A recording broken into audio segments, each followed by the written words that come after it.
Did you know this kid, whenever you were younger, you know, that kind of weird kid had the pocket protector to protect their pens, had those really thick glasses, maybe that little tape in the middle? You know, that kid that also carried around that pen, you know, that EpiPen?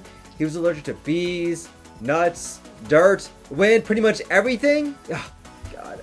That kid was me. Yes, it was me as well. I know, but now it's cool. Suave character, right, players?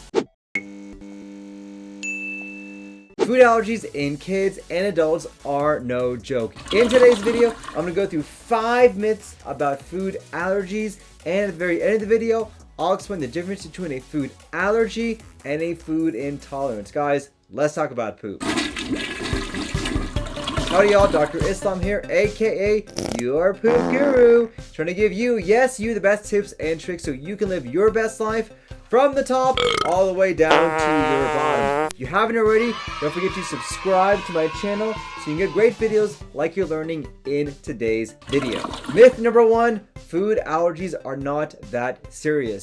This is completely false. In fact, food allergies can be a very serious and life-threatening condition. Now, symptoms can range from a little bit of itchiness in your mouth, maybe you break out in a rash, to life-threatening cardiac failure where your heart stops breathing and your body actually cannot allow it to breathe. That is called anaphylaxis. And around 30,000 people every single year get hospitalized from serious food allergy infections from anaphylaxis, and this has led to a number of people passing away from this. If you have a food allergy, take it serious because it actually can lead to someone possibly dying.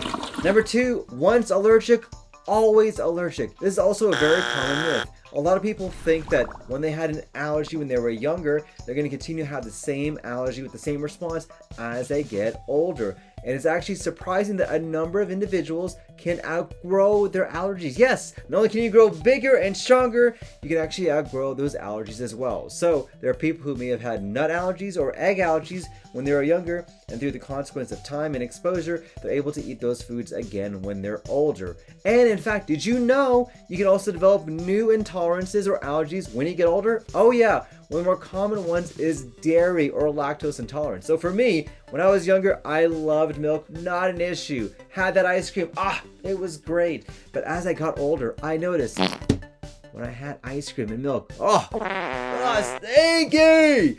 It was terrible, almost as if a bomb went off in my stomach, causing gas, bloating, and diarrhea. And I came to realize that over time, I developed a milk allergy. And there's actually a very common reason why people have gut issues and they don't realize it, is that they're lactose intolerant. Myth number 3, it's all about the peanuts. You know, all about the Benjamins, baby. All about the peanuts, baby.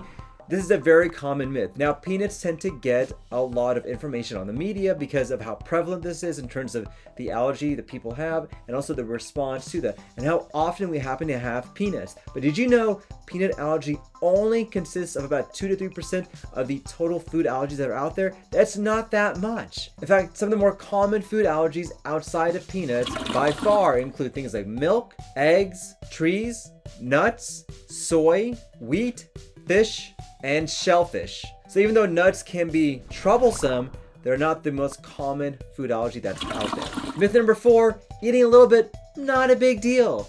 Wrong. Even a small amount of food that you are exposed to can cause such a big response in your entire body where you can have difficulty breathing and your heart stops. Any exposure, no matter how small it is, can trigger a response. To be completely safe, you need to remove all aspects of getting that allergen to you, including your kitchenware and the plates where you typically cook. You have to separate these items so they don't become cross-contaminated and have accidental issues whenever you're eating and preparing those foods. And this is very important in a restaurant setting. This is why I tell my patients, let the restaurants know you have a serious food allergy, because some people in some restaurants and some cooks may not realize that they can cross-contaminate foods and cause you to actually be exposed to that food allergy.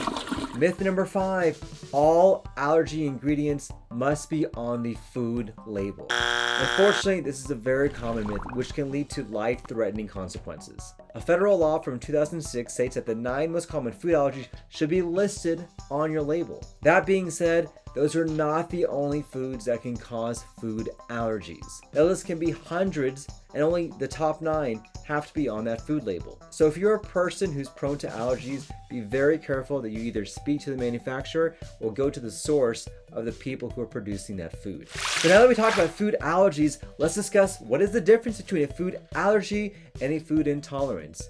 So a food allergy is actually where your body attacks itself. You actually have an immune response in which you have cells in your immune system attacking the body because of what it ingested. And you can have a variety of symptoms like I mentioned before, maybe some rash, some hives, some itchy mouth. It can be as severe as anaphylaxis. And there are ways to test for food allergies, whether you see an allergen or other tests that are out there. This is very different from a food intolerance in which the most common symptom is GI upset. And there are no specific tests that we can test for a food intolerance. In fact, food allergy testing is not recommended for those individuals who are looking for a food intolerance. And the symptoms typically are in the GI tract, including bloating, pain, nausea, abdominal distension, symptoms like that. Now, the best test for food intolerance is your response to those foods. So for example, if you're like me, you had dairy and oh my gosh, you're all bloated and big. That means that you most likely have a food intolerance to dairy. So here is my call to action for you. I want you at home to start reading the labels, seeing how you respond to certain foods or ingredients. You may have a food allergy or a food intolerance, and you may not even realize it. Look on there and see if anything is making you sick. Guys, I thank you for watching. Don't forget to smash that like button, like, share, and subscribe. And don't forget to subscribe to my channel when you get great tips and tricks like you're learning in today's video. Guys, I thank you for watching. Don't forget, let's talk about poop. Thanks, everyone.